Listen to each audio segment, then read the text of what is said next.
کیا ضرورت ہے؟ حیدرآباد رضوی صاحب، واقعہ ہوا لاہور میں اور اس کے رد عمل میں کراچی میں درجنوں گاڑیاں جلا دی گئیں، مکان جلا دیے گئے اور بہت سے لوگ جو ہیں وہ اپنی جان سے چلے گئے۔ اعتزاز احسن صاحب نے کہا ہے کہ ایک وکیل کے چیمبر میں میرے 5 وکلا کو جلا دیا گیا، میں کس کے پاس جاؤں، کس سے انصاف مانگوں؟ تو کچھ بتائیں گے، وہ 5 وکیل تھے یا کوئی اور لوگ تھے، کس نے جلایا ان کو؟ حامد میر صاحب، پہلے تو یہ پرسیپشن ہی غلط ہے کہ رد عمل میں یہ سب کچھ ہوا، واقعہ کچھ اور ہے۔ واقعہ یہ ہے کہ ایم کیو ایم کی لیگل ایڈ کمیٹی میں جو لائرز ہیں انہوں نے شیر افغان نیازی صاحب کے ساتھ اظہار یکجہتی کے طور پر سٹی کورٹ کراچی میں ایک مظاہرہ کیا۔ مظاہرہ 1-1.5 گھنٹے تک جاری رہا، تمام پریس نے کور کیا اور اس کے بعد وہ منتشر ہو گئے اور اپنے اپنے دفاتر چلے گئے۔ دفاتر جانے کے بعد جب وہ اپنے روٹین کے کاموں سے نکلے ہیں تو وہاں پر کراچی بار کی جنرل ورکر میٹنگ تھی وہاں پر، اور وہاں پر انہوں نے ایم کیو ایم کے ان وکلا کو تنہا پا کر اکیلے پکڑ کر تشدد کیا، جس میں ایم کیو ایم کے ایک ایم پی اے لائر جو ہیں مقیم عالم، ان تک وہ زد و کوب کیا گیا، جبکہ وہ عیادت کرنے ان زخمی وکیلوں کی ہسپتال پہنچے اور وہاں ان کی گاڑی کو آگ لگائی گئی۔ اور جہاں پر ابھی آپ نے اعتزاز احسن صاحب کا نام لیا کہ انہوں نے کہا کہ ان کے 5 وکیل مر گئے، صورتحال قرار واقعی یہ ہے کہ جو 5 وہاں سے سوختہ لاشیں برآمد ہوئی ہیں اس میں سے 2 خواتین کی لاشیں ان خواتین کی ہیں جن کا نام رضیہ بطول اور شوبیہ گڑیا ہے۔ وہ اس الیکشن میں میری پولنگ ایجنٹس تھی، میری اور فیصل سرزاری ایم پی اے کی۔ ان کے شوہروں کے نام شعیب رضا ہیں اور کاشف رضا ہیں، ندیم شیخ ہیں، یہ پوری فیملی ہے۔ اور اس کے علاوہ باسط محمود جن کی ابھی نماز جنازہ 90 پر ہوئی ہے، وہ ایم کیو ایم کے کارکن تھے۔ یہ بات جھوٹ کی طرح کھل کر صاف دودھ کا دودھ اور پانی کا پانی ہو گیا ہے۔ وکیل کے چیمبر میں کسی مقدمے کے سلسلے میں گئے تھے۔ یہ دونوں خواتین دونوں آپس میں نند بھاوجے ہیں۔ ان کے جو ہسبینڈ ہیں وہ اس وقت کراچی سینٹرل پریزن میں موجود ہیں، کاشف رضا صاحب، اور ان کے حوالے سے وہ وکیل سے ملنے وہاں پر گئی تھیں۔ اور باسط محمود جو ایم کیو ایم کے کارکن تھے وہ وہاں پر ایک طلاق کے ایشو میں لائر سے مشورہ کرنے گئے تھے۔ ان میں سے کوئی لائر نہیں تھا۔ یہ جھوٹ بات ہے، بالکل فسانہ ہے، گڑی گئی حقیقت ہے، اس میں کوئی حقیقت نہیں ہے، جھوٹ ہے۔ جی، اس وقت ہمارے ساتھ ٹیلی فون لائن پر طے ہو گیا کہ وہ وکیل نہیں تھے۔ جی، یہ بات طے ہو گئی، انہوں نے ایکسپٹ کر لی ابھی، اور انہوں نے کہا کہ 2 جو خواتین تھی۔ آگے چلتے ہیں حیدرآباد رضوی صاحب۔ اب یہ تو یہاں پہ ایک بڑا اچھی ڈیولپمنٹ ہو گئی۔ یہ دونوں جو ہمارے مہربان ہیں، یہ انہوں نے آپس میں ایگری کیا کہ جوڈیشل کمیشن بنے گا، اور خواجہ سعد رفیق صاحب نے اس ٹائم میں بنے اور جلدی بنے گا، اور خواجہ سعد رفیق صاحب نے کہا کہ 40 لوگ آئیڈینٹیفائی ہو گئے، پکڑے بھی جائیں گے۔ اب آپ سے میرا سوال یہ ہے کہ 12 مئی ہوا، 27 دسمبر 2007 ہوا، جب بھی کچھ ہوتا ہے اس طرح کا واقعہ، کراچی میں بہت گڑبڑ ہوتی ہے، بہت آگ لگتی ہے، بہت نقصان ہوتا ہے۔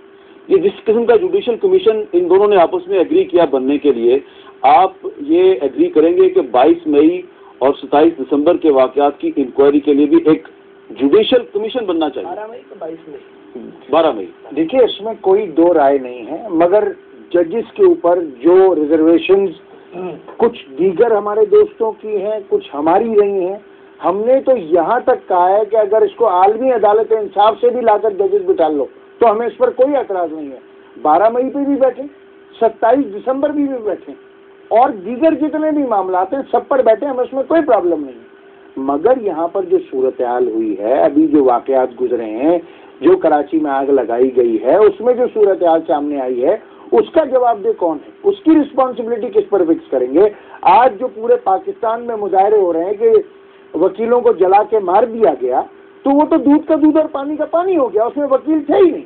یہ جھوٹ بولا جا رہا ہے پاکستانی قوم سے۔ یہ بار ایسوسیشن باقاعدہ اس طرح لگ رہا ہے کہ جیسے یہ پریشر گروپس بن گئے، اور جس طرح انہوں نے پچھلی حکومت کے ساتھ جو رویہ اختیار کیا، مجھے لگتا ہے کہ اب وہ اس حکومت کے ساتھ بھی وہی رویہ اختیار کر رہے ہیں۔ آپ کہہ رہے ہیں ذمہ دار کون ہے، تو ظاہری بات ہے ذمہ دار تو وہی ہوں گے کہ جس دن یہ واقعات ہوئے، جس دن ارباب رحیم صاحب کے ساتھ واقعہ ہوا، اس دن تک تو وہاں پہ پیپلز پارٹی کی حکومت نہیں تھی، تو کیئر ٹیکرز تھے، اور جس دن یہ کل واقعہ ہوا اس دن صرف 24 گھنٹے ہوئے تھے نئی حکومت کو قائم۔ میں آپ سے عرض کر رہا ہوں کہ جہاں سے یہ وائلنس کو انیشیٹ کیا گیا، ایم کیو ایم کے وکلا پر تشدد شروع کیا گیا، ان کو مارا گیا، دفاتر کو آگ لگائی گئی، گاڑیوں کو آگ لگائی گئی، وہی تو اس واقعے کے رسپانسبل ہوں گے۔ نبیل کبول صاحب، آپ بتائیں نا، آپ پیپلز پارٹی کی بھی نمائندگی کر رہے ہیں، سندھ میں پیپلز پارٹی کی حکومت ہے، یہاں پہ شیر افغان صاحب اور سعد رفیق صاحب نے ایگری کیا ہے کہ جو شیر افغان صاحب کے ساتھ 8 اپریل کو لاہور میں ہوا ہے اس کی جوڈیشل انکوائری ہوگی۔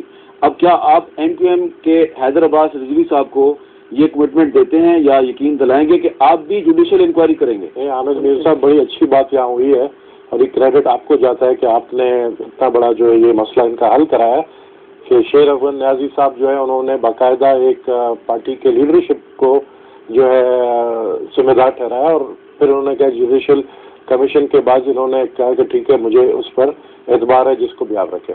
اسی طرح میں بھی چاہتا ہوں کہ اگر جو کراچی میں واقعات ہوئے ہیں اگر یہ آئیڈینٹیفائی کرتے ہیں کہ جی ہمیں فلاں لوگوں پر شک ہے یا ہمیں اس گورنمنٹ پر شک ہے تو پہلے تو یہ ہمیں جو ہے بتائیں کہ آئیڈینٹیفائی تو کریں کہ ان کو کس پہ شک ہے، کس نے کس بلڈنگ کو آگ لگائی، کون ذمہ دار ہے، کس نے 25 یا 40 بسیں جلائیں، کس نے فائرنگیں کی، کون تھے جو نقاب پوش تھے، ان سب کو آئیڈینٹیفائی کریں اور اس کے بعد اگر یہ کہتے ہیں کہ جی ہمیں جوڈیشل انکوائری ہونی چاہیے، یہ جس جج کا نام لے کے یہ آئیڈینٹیفائی کریں تو پھر انکوائری کی کیا ضرورت ہے؟ اگر یہ آئیڈینٹیفائی کریں آپ کسی کے اوپر انگلی تو اٹھائیں گے، جیسے انہوں نے ڈاکٹر صاحب نے کہا کہ جی مجھے شک ہے میاں شہباز شریف میاں نواز شریف پہ، ان کو کس پر شک ہے؟ یہ تو کہیں تو صحیح کہ ان کو شک ہے۔ حیدر بھائی آپ کو کس پہ شک ہے؟ کراچی بار پہ۔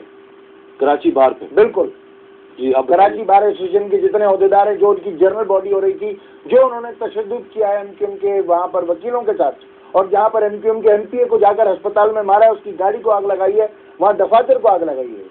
جی میں ایک بڑا اچھا پیش جا رہا ہے اس کو ڈسٹرب کیے بغیر۔ حیدر رضوی صاحب نے جو بات کی ہے وہ ان کا استحقاق ہے۔ میرا صرف ایک سوال ہے ایک پاکستانی کی حیثیت سے کہ اگر کسی پولیٹیکل پارٹی کے ساتھ زیادتی ہو جاتی ہے، بالفرض ہم فرض کر لیتے ہیں اور بات پہ بحث نہیں کرتے، تو سیاسی جماعت کو تھوڑا اگر وہ اس کو ٹالرنس کا مظاہرہ کریں، سیاسی لوگوں کا تو حوصلہ بہت بڑا ہوتا ہے، تو اگر ایک منٹ اگر اس کے بعد ہم کراچی کو ہنگامہ آرائی کی نظر کرنے کی کوشش کریں تو اس سے بھی تو وہ میں سمجھتا ہوں اس کا وہ پراپر جواب نہیں ہے۔ حامد میر صاحب، آج فیصل آباد میں ایم کیو ایم کے دفتر پر حملہ کیا ہے وکیلوں نے، یہ ٹالرنس صرف ہمارے لیے ہے؟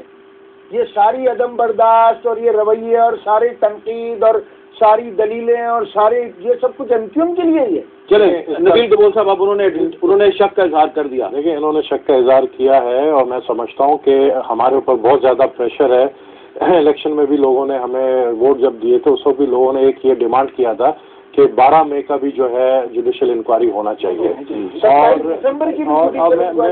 مجھے پورا کرنے دیں، اور ساتھ 27 دسمبر کا تو ہم خود کہہ رہے ہیں، بلکہ ہم تو یونائیٹڈ نیشن سے ڈیمانڈ کر رہے ہیں، اور ہم 18 اکتوبر کا بھی کہہ رہے ہیں۔ میں سمجھتا ہوں کہ یہ سب کڑیاں آپس میں ملتی ہیں، اور یہ جو کراچی بار کے لیے کہہ رہے ہیں، اگر یہ آپ بالکل کہتے ہیں کہ یہ اگر اس بات پہ سیٹسفائی ہوتے ہیں، دیکھیں نا آپ لوگوں نے نیازی صاحب کے ساتھ اظہار یکجہتی کے لیے آپ لوگوں نے ریلیز نکالی اور اس کے بعد پھر یہ وائلنس ہوا کراچی کے اندر، مطلب سپورٹ جو بھی کیا ہے ان کے سپورٹ میں جیسا آپ نے کہا، تو اس کے ریئیکشن میں اگر یہ ہوا ہے اور جو آپ کہہ رہے ہیں کراچی بار والے جو ہے اس میں انوالوڈ ہے، تو آپ ہمیں بتائیں کہ آپ کارروائی چاہتے ہیں، ہم کارروائی کرنے کے لیے تیار ہیں، لیکن آپ کہتے ہیں جی ہم بات ہی نہیں کرنا چاہتے ہیں، ہمارے جو ہے آپ کسی اور کے ہاتھوں میں کھیل رہے ہیں، جو یہاں سے اسلام آباد سے آ کر آپ لوگ میٹنگ کرتے ہیں، باتیں تو وہ چیز نہیں چھوڑ دیں۔ تو میں چاہتا ہوں کہ ایک بڑا پرامن جو ہے مسالتی جو ہمارا ایک فضا پیدا ہو گیا اس کو ہم جاری رکھیں، اور ان سب باتوں کو چھوڑ کر جس طرح ان کا آپس میں ہو گیا ہے کہ جی یہ راضی ہو گئے ایک دوسرے کے ساتھ، آپ بھی اس بات پہ راضی ہوتے ہیں، ہم بالکل تیار ہیں جوڈیشل انکوائری۔ چلیں ٹھیک ہے، میں اس پر اب دوبارہ حیدر رضوی صاحب سے پوچھوں گا کہ جو آپ نے باتیں کی ہیں اس سے ایگری کرتے ہیں یا نہیں کرتے۔ ایک چھوٹا سا بریک لیتے ہیں، بریک کے بعد ہم اپنی گفتگو کو آگے بڑھائیں گے، کوشش کریں گے کہ 12 مئی، 18 اکتوبر، 27 دسمبر اور اس کے بعد 8 اپریل 2008 یہ جو تمام واقعات ہیں ان کی جوڈیشل انکوائری کے لیے ایک اتفاق رائے ہو جائے۔ کوشش کر رہے ہیں، اللہ کرے کوشش کامیاب ہو جائے۔ بریک کے بعد دوبارہ ملتے ہیں۔ ہم تو چاہتے ہیں کہ بالکل ٹھیک ہے، اور اس میں 19 جون 1992 کا جو آپریشن ہم پر مسلط کیا گیا، جو 7 برس ہم پر آپریشن ہوا، اس کو بھی کیا جائے، اس کو بھی پروب ان کیا جائے تاکہ وہاں سے بھی حقائق نکلیں۔ جب ساری گرد چھانٹنی ہے اور حقائق تک پہنچنا ہے تو پھر تمام واقعات کا احاطہ ہونا چاہیے، اور ان واقعات کا احاطہ ہونے کے بعد دودھ کا دودھ اور پانی کا پانی ہو تو مجھے حضرت عباس صاحب آپ لوگ کو ہمیں سب کو مل بیٹھ کر کرنا پڑے گا یہ سب کچھ. اگر ہم یہ